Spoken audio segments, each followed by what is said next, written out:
quero lembrá-los de algo que o Senhor tem me lembrado por esses dias, e está me lembrando há alguns dias, de uma promessa e de uma verdade. A verdade está escrito no livro de Romanos, capítulo 8. Você não vai ouvir nada novo, mas algo muito importante para ser lembrado. Romanos, no capítulo 8, e o verso 37. Eu quero me atentar à parte A do versículo. Em todas estas coisas, vírgula, porém, somos mais do que por meio... Ok. Vamos ler novamente? Em todas essas coisas, porém...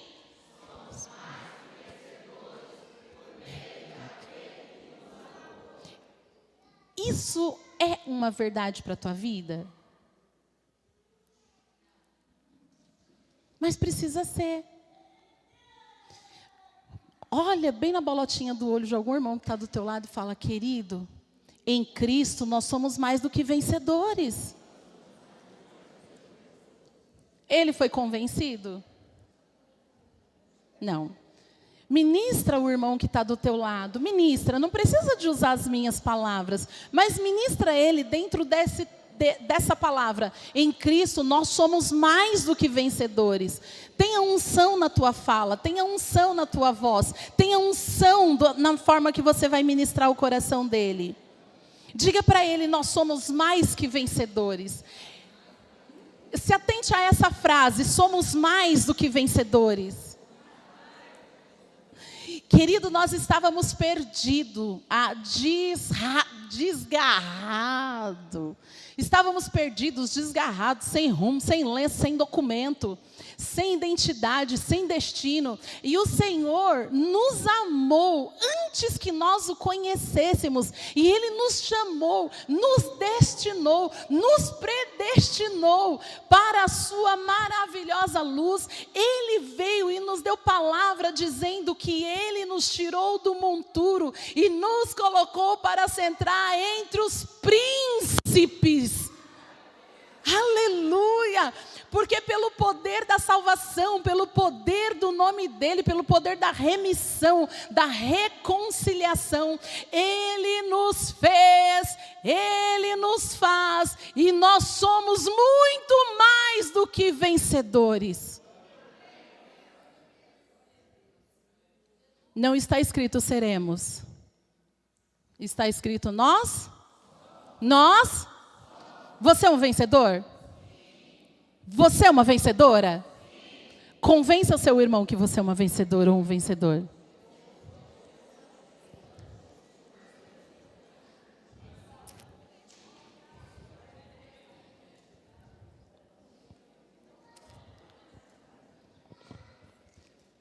E é muito interessante quando o apóstolo Paulo, quando a gente lê o contexto desse versículo, e o tema da minha Bíblia está escrito assim: as provas e a certeza do amor de Deus. Quando ele está dizendo, ele está passando por várias situações, mas ele continua dizendo: somos mais do que vencedores. A tua vitória não está condicionada à trajetória que você fará. A sua vitória não está condicionada à quantidade de vezes que você vai tropeçar e levantar. A quantidade a vitória, o vencer, a vitória em Cristo não está condicionada a quantas vezes eu erro e vou lá e peço perdão. Independente de quantas vezes eu erro, independente de quantas vezes eu enfraqueço, independente de quantas vezes eu tropeço, em Cristo eu sou mais do que vencedor. E o inimigo quer dizer para a gente que porque a gente tropeçou, porque a gente se enganou, porque a gente falhou, porque a gente pisou na bola, então nós somos mais ou menos vencedores. Mas essa palavra continua sendo verdade. Em Cristo nós somos mais do que vencedores. Amém? Querido, Deus tem vitória para mim e para você. A vitória para a tua vida já está determinada no céu. Já aconteceu no reino espiritual. Ainda que os teus olhos não vejam, ainda que o teu coração não sinta, ainda que você não percebeu, o teu ouvido não ouviu, Deus tem vitória para mim e para você. Porque senão essa palavra não seria verdade. Em Cristo nós somos mais do que vencedores. Muito mais do que vencedores. Muito mais do que vencedores. E é por isso que a gente canta: eu luto uma guerra que ele já venceu. Se ele já venceu, por que eu luto essa guerra?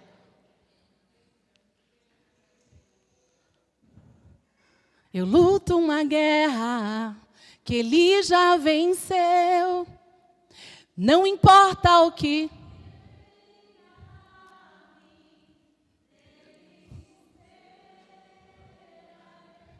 Não conheço os planos. Sabe por que eu confiarei? Porque eu luto uma guerra que Cristo já venceu. Aí o final. O final da história eu sei. Face a face. Eu luto uma guerra que ele já venceu. Se eu sou um com ele, logo... eu vou falar de novo. Eu luto uma guerra que ele já venceu. Ele já venceu. Eu e ele somos um. Porque a palavra diz que Cristo em nós, a esperança da glória. Se eu e ele somos um, e ele já venceu, logo... eu também já venci. Pastora, então se a gente já venceu, por que a gente ainda luta uma guerra que já foi vencida? Sabe por quê? Ser vencedor, para mim e para você é muito legal. Mas para Jesus ainda é pouco. Ser só vencedor para ele é pouco. E Paulo foi revelado disso. Vocês precisam ser mais do que vencedores. Ser vencedor é pouco. Ainda é pouco. Não é o suficiente. Não é tão saboroso. Em Cristo, nós somos o quê? Nós somos mais do que vencedores. Quando você ouve esse texto, o que vem na tua cabeça? Como é possível alguém ser mais do que vencedor? O que para você é mais do que vencedor? Mas todo mundo que vence tem prazer. Eu imagino. Eu penso que o prazer já é recompensa de ser vencedor, né? Quando você vence, o prazer já te... O que para você é mais do que vencedor? O que pode ter além da vitória numa guerra?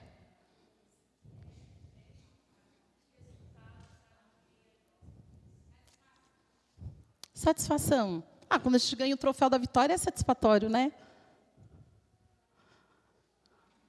Parece uma redundância, não parece? Mas Paulo foi revelado. Em Cristo, quando a gente aceita Jesus, quando a gente mergulha no Espírito Santo, quando a gente é revestido do Espírito Santo, quem aqui se lembra o dia que foi batizado com o Espírito Santo, que foi tomado em mistério, aleluia, e que não queria mais parar, e que alguém ficou tentando fazer você parar, porque a hora já estava avançada, e você com vontade de mandar esse infeliz para o inferno, porque não estava sabendo o que você estava sentindo, que você estava no manto, e você não queria nunca mais sair daquele momento, não queria que nunca mais aquele dia fosse terminado. Quem já teve essa experiência? Naquele dia que você recebeu essa visitação tão poderosa, tanto quando você foi batizado no corpo, quanto quando você foi batizado pelo Espírito Santo, no Espírito Santo, naquele dia você já se tornou um vencedor. Naquele dia você já se tornou um vencedor. Um vencedor. Se você morresse naquele dia, verdadeiramente você seria um crente vitorioso, porque já recebeu de presente do Senhor a salvação, a vida eterna, morar com Ele na eternidade, desfrutar com Ele de tudo que Jesus conquistou. Aleluia! Mas quem recebe Jesus e morre no outro dia, é um grande vencedor. Mas quem recebe Jesus e vive ainda muitos anos, Jesus quer que seja mais do que vencedor. Porque tem algo além da vitória que Ele quer nos entregar. Tem algo além da vitória, para vir junto da vitória, para a gente poder levantar a nossa voz como o apóstolo Paulo e dizer: em Cristo somos mais do que vencedores. Aleluia. Sabe o que vem? Sabe por que eu e você precisamos ser mais do que vencedores? Porque a gente precisa ser um vencedor com experiências. Um vencedor com maturidade. Um vencedor com responsabilidade. Um vencedor acompanhado de entendimento. Um vencedor acompanhado de sentido. Um vencedor acompanhado de testemunho. Ele não quer que a gente seja só um vencedor. Ele quer que a gente seja muito mais do que isso.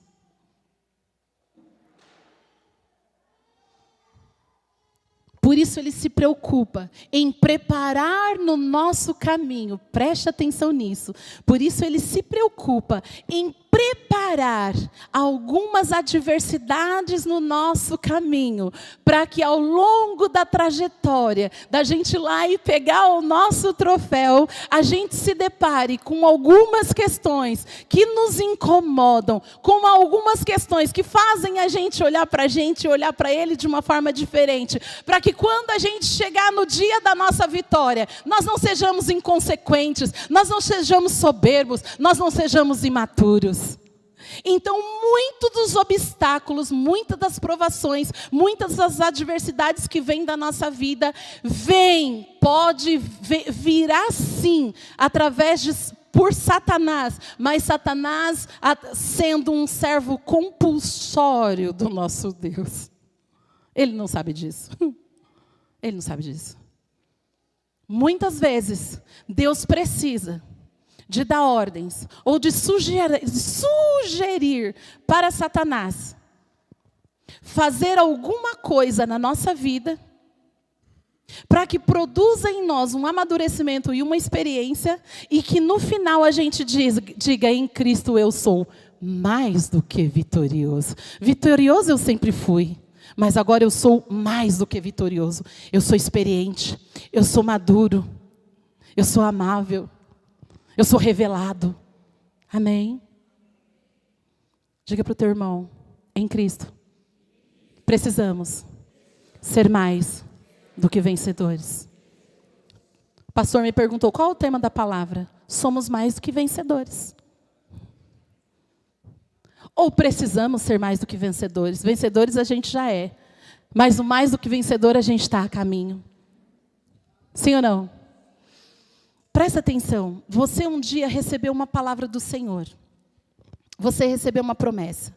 Vou falar do chamado, mas enquanto eu falar do chamado, você pensa na sua família, pensa num casamento, pensa num relacionamento, pensa num emprego, pensa, sei lá, a área que você quiser pensar. Deixe você, seja ministrado na área que o Senhor quer te ministrar. Eu vou pegar aqui um exemplo para vocês, para eu não ficar dando um monte de exemplos e não me estender. Eu vou pegar um exemplo de um discípulo que eu sou apaixonada por ele, né? Ele me ministra muito, a vida dele me ministra muito, vocês sempre me ouvem falar dele, e eu acho incrível as lições que ele deixa para a gente, que é o apóstolo Pedro. Eu amo o apóstolo Pedro, eu gosto de estudar a vida de Pedro, comportamento de Pedro, pensamento de Pedro, conversão de Pedro, porque eu acho incrível, né? Então, para você entender mais ou menos aonde que entra esse contexto do mais que vencedor e como é que as coisas acontecem e por que precisa algumas coisas muito difíceis acontecer na nossa vida. Se você ler o próprio contexto desse versículo que eu li para vocês em Romanos 8:37, olha só o que diz o 31, antes de eu falar de Pedro.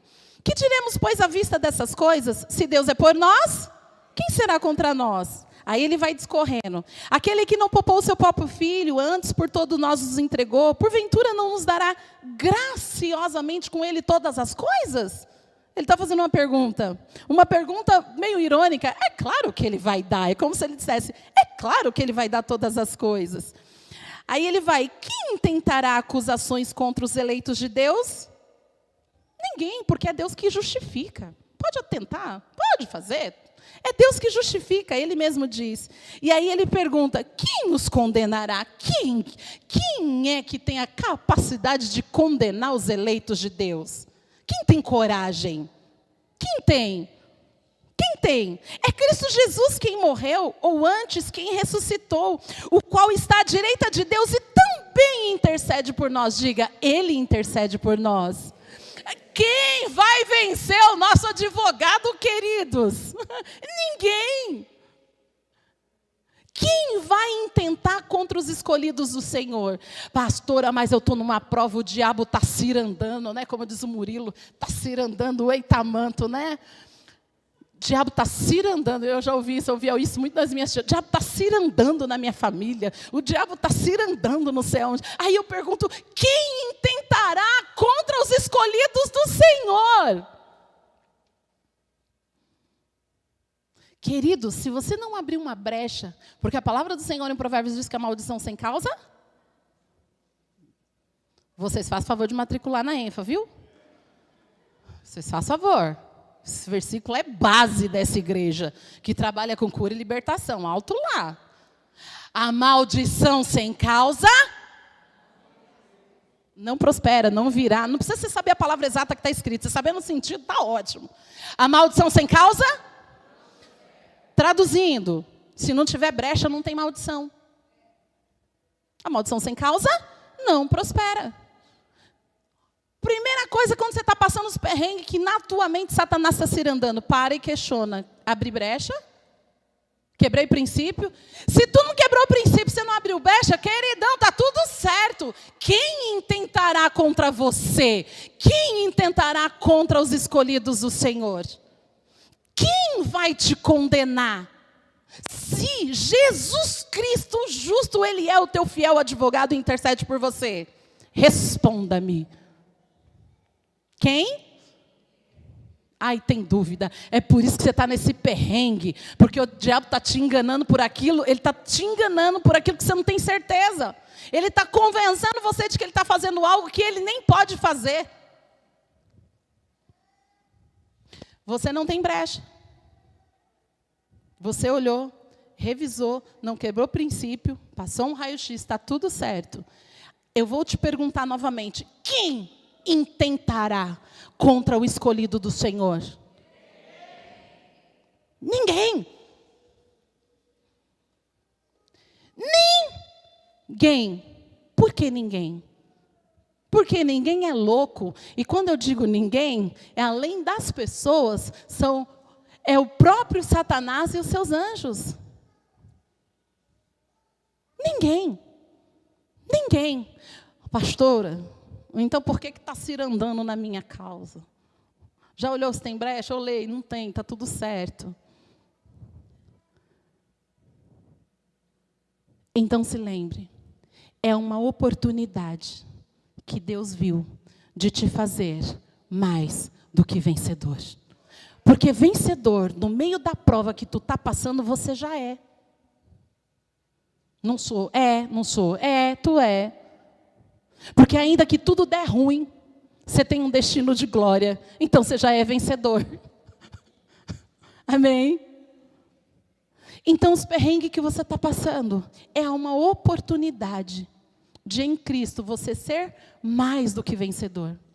E é tão interessante que o Senhor faz com que a gente passe por alguns desafios. Por quê? Porque Deus não precisa de fazer a gente passar por desafios para conhecer o nosso coração. Deus já conhece o nosso coração, os nossos pensamentos, os nossos passos. Sabe lá, Salmo 139, quando o salmista ora, Deus, tu me sondas e tu me conheces. Você conhece quando eu assento, quando eu me levanto. A palavra nem me chegou à boca e tu já conheces, tu esquadrinhas. Então, quando Deus nos faz passar por algum desafio, não é para Ele saber quem você é ou quem eu sou. Ele já sabe. Mas muitas vezes nós pensamos de nós mesmos além daquilo que convém. Você está aqui? Romanos 12. E a Stephanie leu aqui o 12 também, né? Mas olha o versículo 13 de Romanos 12. Porque pela graça me foi dada, digo, a cada um dentre vós. Primeiro ele começa, porque pela graça me foi dada, vírgula, digo, a cada um dentre vós que não pense. Isso aí eu quero que vocês leiam comigo. Vamos lá. Vamos do começo então, vai. Porque pela graça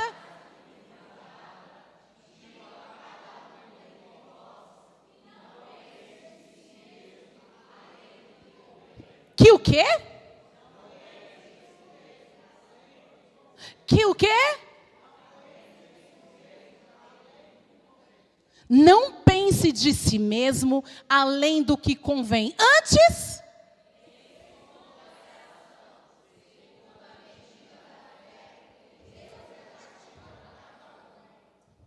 Uau! Agora eu quero ler rapidamente com vocês Lucas. Pastor Dani, você fica atento aí, pastor Alain, porque eu não vou fazer folha de célula, tá? Só para avisar. Para ficar registrado em público. Quando eles falam, você ministra hoje? Eu falo, não, porque eu não vou fazer folha de célula depois, porque eu não gosto. Dessa vez eu não avisei, eu estou avisando agora, eu tenho muitas testemunhas. Você anota aí, tá? Porque depois lá na sua célula você vai facilitar como Deus falou com você aí. Bora lá, Marcos capítulo 22. Lucas, perdão. Lucas no capítulo 22. Olha só.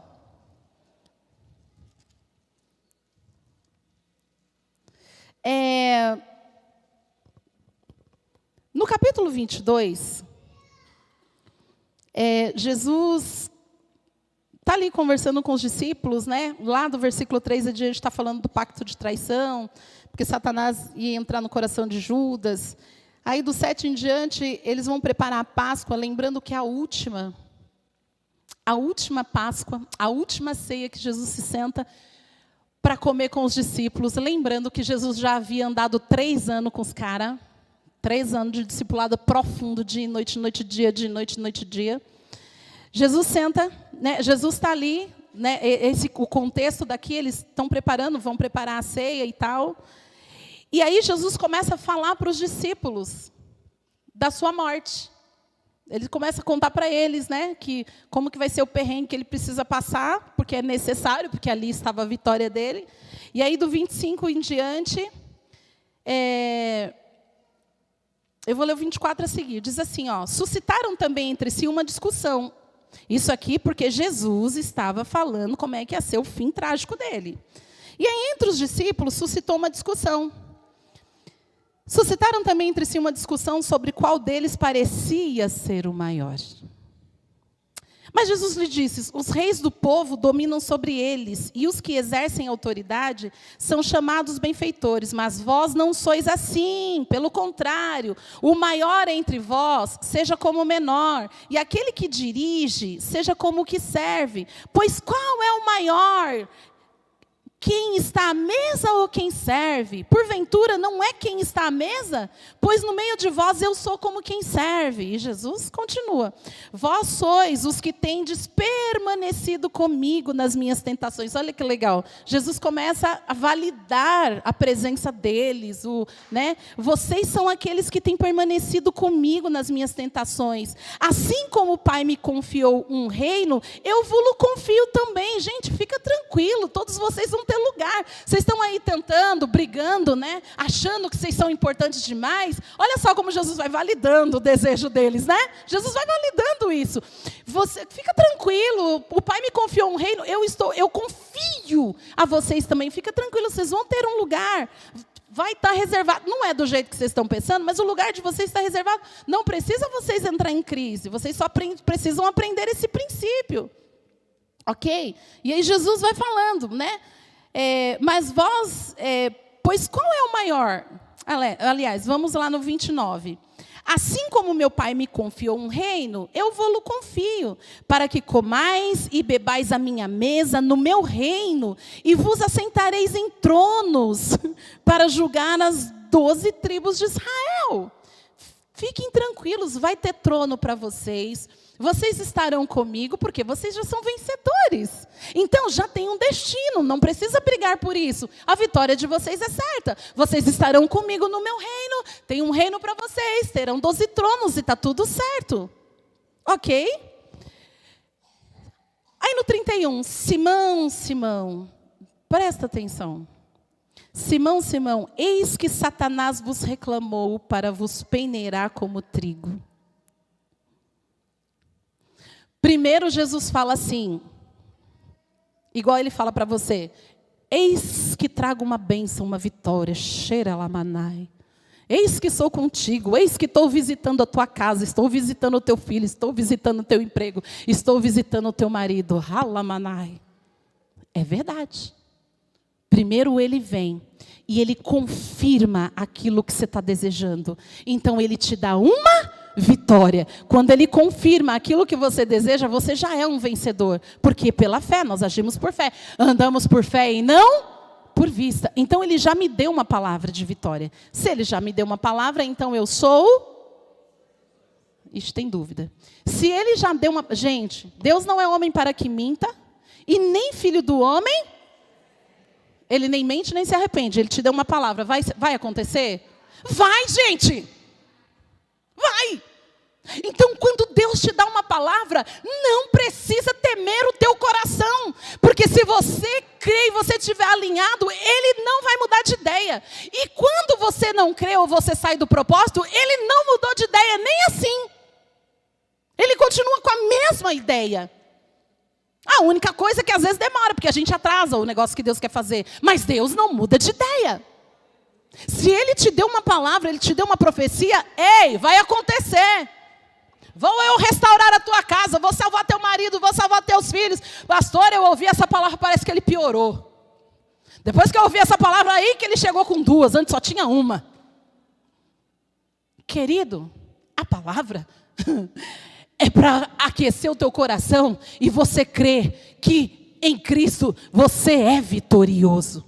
O processo vai te fazer mais do que vitorioso. Porque vitorioso você já é.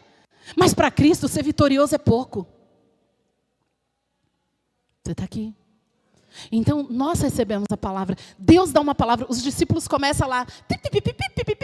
Jesus olha para eles e fala, tá, vocês estão brigando porque vocês querem um lugar especial. Todos vocês têm um lugar especial. Fica tranquilo. Todos vocês têm um lugar especial. Tem 12 tribos. Tem 12 tronos. Vocês vão sentar lá junto comigo. E aí Pedro, que era o cara, e que revela o coração. Os outros eu tenho certeza que era muito parecido. Mas Pedro tem coragem de colocar o coração para fora. Eu vou repetir. Pedro tem coragem de botar o coração para fora. E aí, Simão, Simão, eis que Satanás vos reclamou para vos peneirar como trigo. Eu, porém, roguei por ti, para que a tua fé não desfaleça. Pois, quando tu te converteres, fortalece os teus irmãos. E ele, porém, respondeu: Jesus? Eu? Não, todos eles são as reles, mas eu? Todos eles estão aí, ó, mas eu estou pronto a ir contigo tanto para a prisão como para a morte. Mas Jesus disse: eu afirmo-te, Pedro, hoje, 3 vezes negarás. Hoje 3 vezes negarás que me conhece antes que o galo cante. Fica tranquilo, Pedro. Seu destino está certo. A vitória é tua. Teu trono está lá. Você vai ficar comigo. A vitória está certa. Aleluia. Você já é vencedor. Mas deixa eu te dizer. Satanás veio me pedir para te peneirar como peneira o trigo. E eu vi uma grande oportunidade. E eu roguei ao Pai: Pai, só fortalece a fé dele. E disse: Satanás, faz, me ajuda aí, trabalha por mim. Porque eu preciso dar um trono para esse cara, mas se ele não tiver maturidade, se ele não tiver muito bem resolvido com as questões da alma dele, ele vai fazer besteira.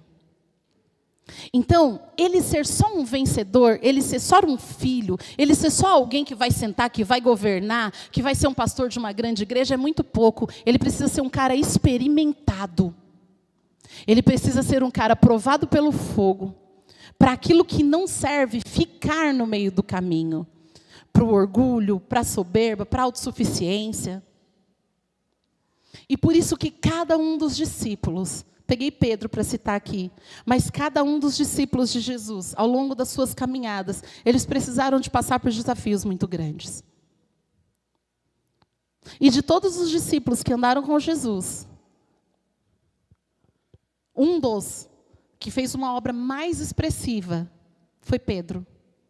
Porque na sua primeira pregação, após a conversão, ele já converte e batiza 3.000 pessoas. Mas se ele não tivesse na posição de mais do que vencedor, certamente ele não teria paciência, nem de gastar todo aquele tempo com aqueles que precisavam conhecer Jesus, porque ele se achava bom demais para gastar tempo com as pessoas, ele ia se achar bom demais para ficar perdendo tempo, porque ele é um dos que... Jesus, você quer que a gente vá lá e dá um pau nesse povo aí? Jesus, você não quer que eu fique? Calma. Ele é um dos que, quando os caras vêm para prender Jesus, ele tira a espada e vai. Ele é um daqueles que tinha sangue nos olhos, que para ele justiça própria era uma coisa em primeiro lugar. Sabe aquele que quer brigar por causa de todo mundo, quer tomar as dores de todo mundo? Inclusive queria tomar as dores de Jesus. Ei, Jesus não precisa que a gente tome as dores dele, porque ele já tomou as nossas. Sabe? Esses dias eu ouvi algumas pessoas dizendo assim: eu nem sei como que eu me movo, porque estão falando tão mal da igreja que eu tenho até vergonha de me apresentar ou defender a igreja. E eu repito, quem disse que você precisa defender a igreja? A igreja não é sua. Deus não te contratou como advogado. Deus não te contratou. Até porque se ele tivesse que te contratar, você ia ter que ser muito aperfeiçoado, porque tu não consegue dar conta de advogar aquilo que você tem direito no reino espiritual, tu vai advogar a causa da igreja. Saia desse lugar.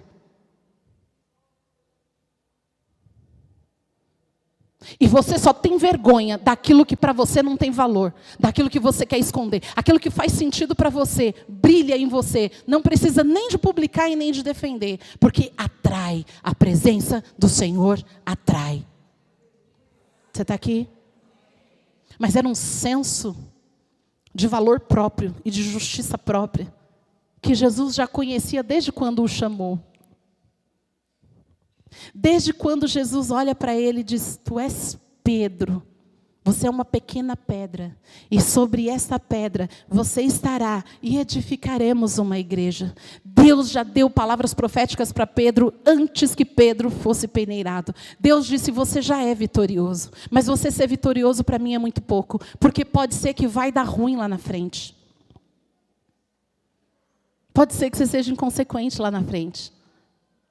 Então, quando os apertos vêm, querido, os apertos vêm para moldar e transformar a nossa vida. Existem os ataques de Satanás? Existem sim, mas ele só entra para atacar a nossa vida, para destruir a nossa vida, se a gente der brecha. Se você não tem uma brecha aberta, se você está alinhado aos princípios do Senhor, todo mal que vier à tua vida é para alinhar o teu coração, é para te trazer maturidade e experiência, para sentar no trono de governo. Porque um menino, quando governa, faz besteira. O menino, quando está em posição de autoridade, faz besteira. Bate no peito e faz igual os fariseus. Eu sei orar. A minha casa é perfeita. Tem um ditado que meu pai diz: macaco senta no rabo para falar dos outros. Essa não é a realidade que o Senhor quer com a gente. Você está aqui? Quando a gente está passando, a gente precisa de falar: Pai, o que o Senhor quer me ensinar? O que o Senhor quer me ensinar? Que lugar que eu estou e que meu coração está e que eu tento esconder aquilo que é verdade? O que eu estou pensando de mim além do que eu deveria? Sabe por que o filho do outro está passando isso? Porque ele fez isso, isso, isso, isso. Graças a Deus, eu sou uma excelente mãe, um excelente pai, por isso que meus filhos estão firmes e os meus filhos não são igual deles. Já viu a oração dos fariseus?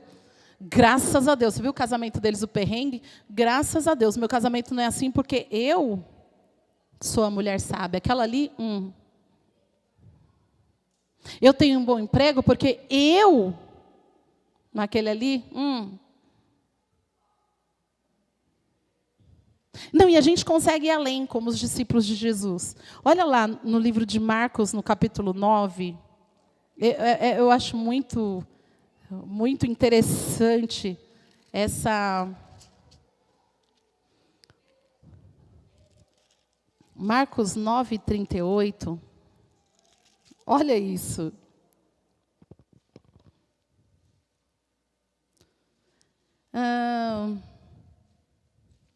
Tá, vamos ler 33. Tendo eles partido para Cafarnaum, estando ele em casa, interrogou os discípulos: de quem é que discorríeis pelo caminho? Mas eles guardaram em silêncio, porque pelo caminho haviam discutido entre si sobre quem era o maior. Adoro. E ele, assentando-se, chamou os 12. Os 12 no caminho estavam ainda naquele mesmo papo, sabe? Mas quem que vai ser o maior? Quem vai ficar? Então, enfim. E chamou os 12 e disse: se alguém quer ser o primeiro, será o último e servo de todos.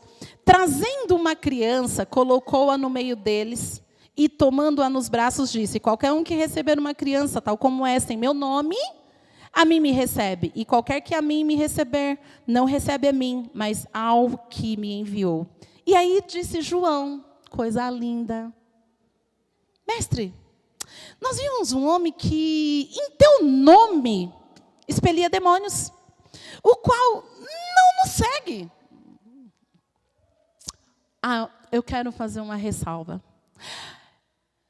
A gente viu um homem que está expulsando demônio, mas eles não me seguem. Eles não são da minha célula, eles não são da minha igreja, eles não comem como eu, eles não se vestem como a mim, eles não falam como eu, não têm a sabedoria que eu tenho, não tenho tanto de estudo que eu tenho, não jejua como eu, não consagra como eu, não lava a igreja. Aliás, nem lava a igreja, só sobe no altar, quer ensaiar, lavar a igreja que é bom nada.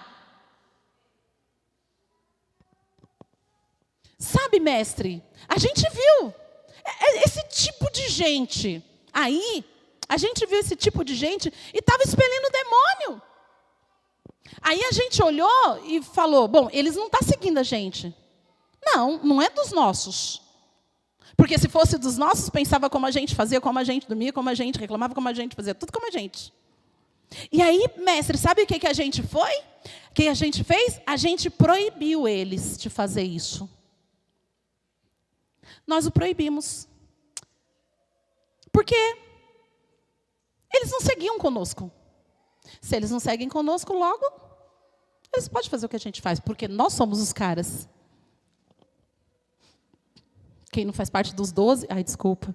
Não, é dos 12 discípulos, né, aqui da Bíblia. Quem não faz parte do meu time de discipulado, quem não faz parte da minha igreja, quem não faz parte da minha célula, quem não faz parte da... Proibi. Eu proibi. Sabe, pastora, fui conversar com fulano. Fulano disse que não quer ir em célula, não gosta de célula, não tem afinidade com célula e quer vir só para a igreja. Eu disse a ele, você está proibido. Se você é obrigado a ir na célula. Se você não for na célula, nem precisa ir para a igreja.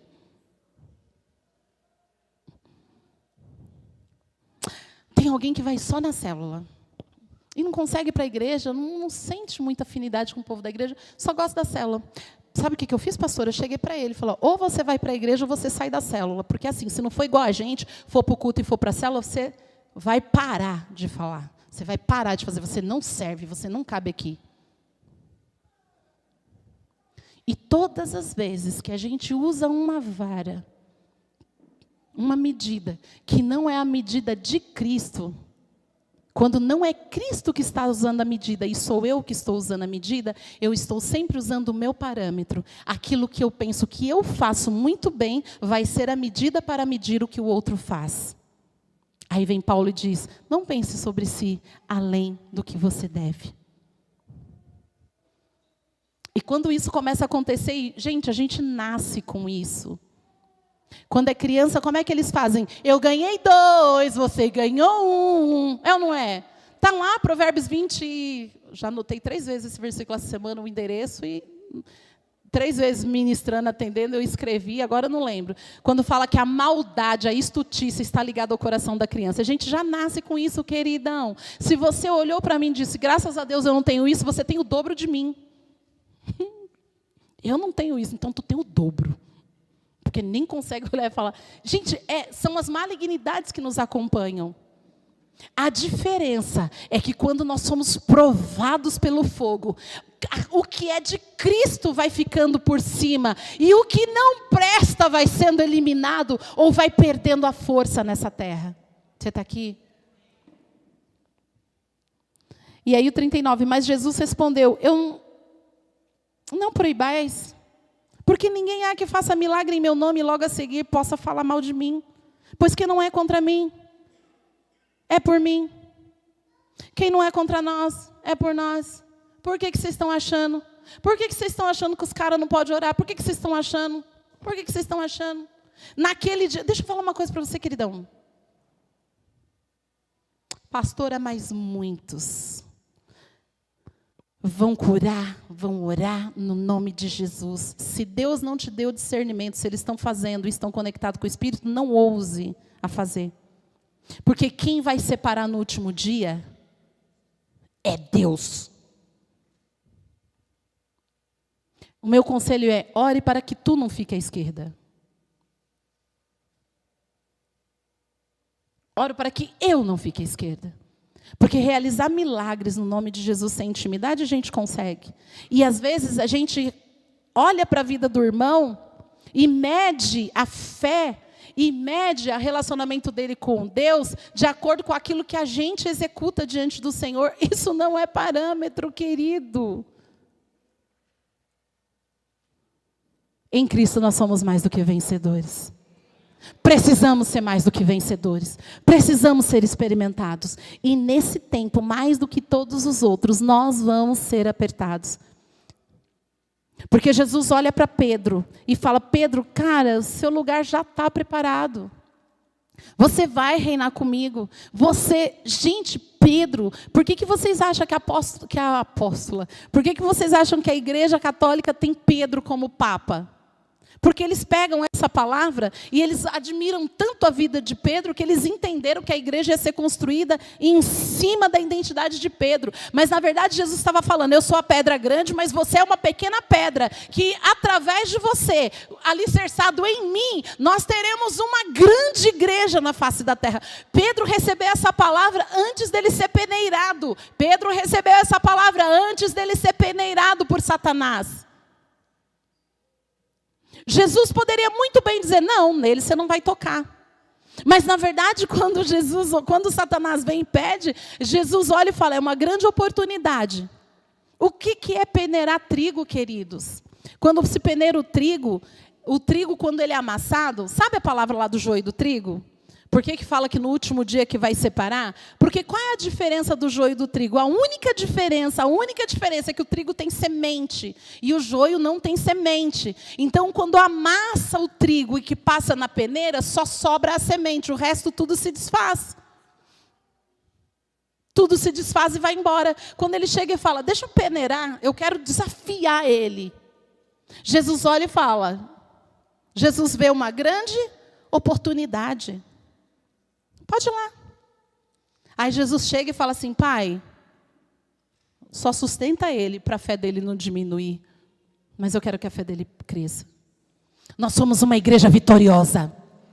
Nós somos uma igreja vitoriosa. Nós somos uma família vitoriosa. Nós somos um povo vitorioso. Nós somos células vitoriosas. Nós somos discipuladores vitoriosos. Nós somos profetas. Nós somos mestres. Nós somos apóstolos. Nós somos pastores vitoriosos. E toda a palavra de vitória que Deus disse a nós vai se cumprir. Não vai se perder. Não vai se perder. Não vai se perder. Não vai se perder. Nenhuma, Paulo César Leite, não vai se perder nenhuma das promessas que o Senhor deu a mim e a você, não vai se perder. Nós não vamos negociar,